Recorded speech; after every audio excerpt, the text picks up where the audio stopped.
সন্ধ্যাকালে আবার চলে এসেছি, একটা জলখাবার বানাচ্ছি। হ্যাঁ, তা আমি কিছুটা করে নিয়েছি, কেন অনেকটা সময় লাগে তো।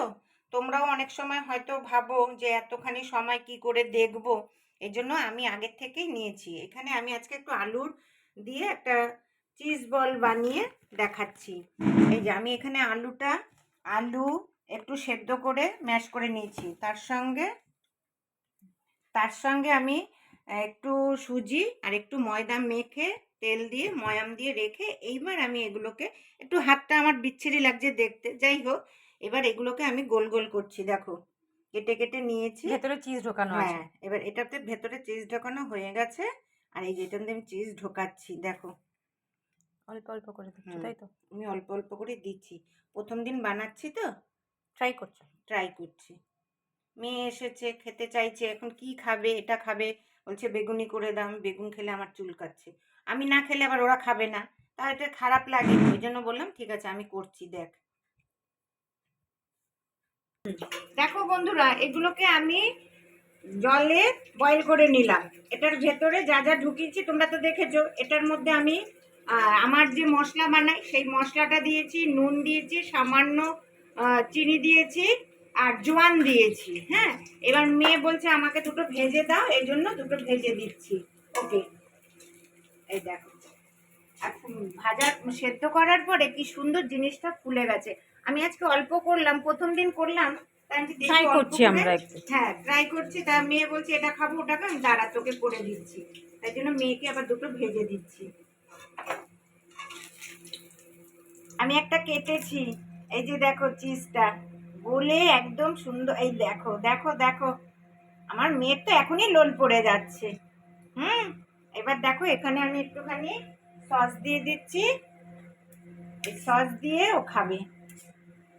এটাই তো ভালো লাগে বলো, আমি তো রোজ রোজ খাবার করতে পারি না, মেয়েরা আসলে পরেই আমি, ওর বাবাও থাকে না, মেয়েরা খালি বলে তুমি একা খাও, আমি খেতে পারি না, কেউ থাকলে তাহলে ভালো লাগে, তাহলে তাই না। দেখো এবার একটু দুটো লঙ্কা দিয়ে দিচ্ছি, একটু ধনে পাতা দিয়েছি। এই যে দেখো, এটা হচ্ছে এক রকমের, আরেক রকমেরটা বানাচ্ছি, তোমরা দেখতে থাকো। এটা আমি বানাচ্ছি, এটার মধ্যে সস দিয়েছি, একটু রসুন কুচি করে দিয়েছি, একটু কাঁচা লঙ্কা কুচি করে দিচ্ছি। এই দেখো দিয়ে দিলাম। একটু সামান্য জল দিয়ে, এসব তো খেতে ভালোই লাগে। আজকালকার ছেলে মেয়ে বউ বাচ্চা, এটা মানে কি বলবো, কিনে খেতে গেলে কত মানে পয়সা লাগে, তাই না। একটু স্লাইড নুন দেবো।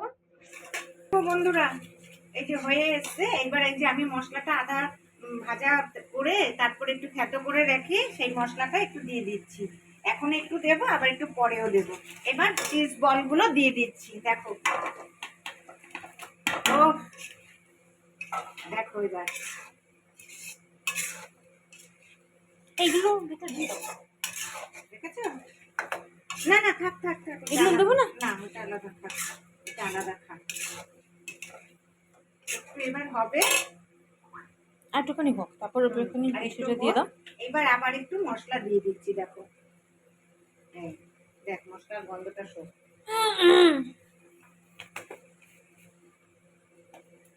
তেলটা কখন দেবে? হ্যাঁ দেবো, আমি এগুলো সব নিজের বাড়িতেই করে নিই, জানো তো মশলাগুলো, কেননা কেনা মশলা খেতেও চায় না, আমিও খেতে পারি না, খুব বেশি অসুবিধা হয়। এইবার আমি একটু তিল দিয়ে দিচ্ছি, দেখো সাদা তিল ওপর দিয়ে ছড়িয়ে দিচ্ছি। এই হলো আজকে বিকেলে। ধনেপাতাটা দিচ্ছি না, আমি দিয়ে দেবো, না নামানোর সময় গার্নিশিংয়ের সময় দেবে। একটু দিয়ে দিই। সব রেডি করে নিয়েছি, দেখো এবার আমার নামানোর পালা, নামিয়ে নেই। হানি চিলি চিজ বল, একটু হানিও দিয়েছি, মানে মধুও দিয়েছি, মানে চিনির বদলে তুমি মধু দিয়েছি। দেখতে কিন্তু টেস্টি লাগছে। হ্যাঁ দেখো, ভাপে চিজ বল মধু দিয়ে বানিয়েছি, তোমরাও এইভাবে বানিও, তোমাদের বাড়িতে বাচ্চা কাচ্চা থাকলে সবাই ভালো খাবে। বাচ্চা কেন, এখন বয়স্করা আমাদেরও একটু খেতে ইচ্ছা করে, তাই না, ওই যে মেয়ে মা নাচছে। তাহলে তোমরা কিন্তু লাইক করবে, শেয়ার করবে, আর অবশ্যই আমাকে সাবস্ক্রাইব করবে। ঠিক আছে বন্ধুরা, তাহলে কে কে খাবে সন্ধেবেলার জল খাবার চলে আসো, সাথে কফি।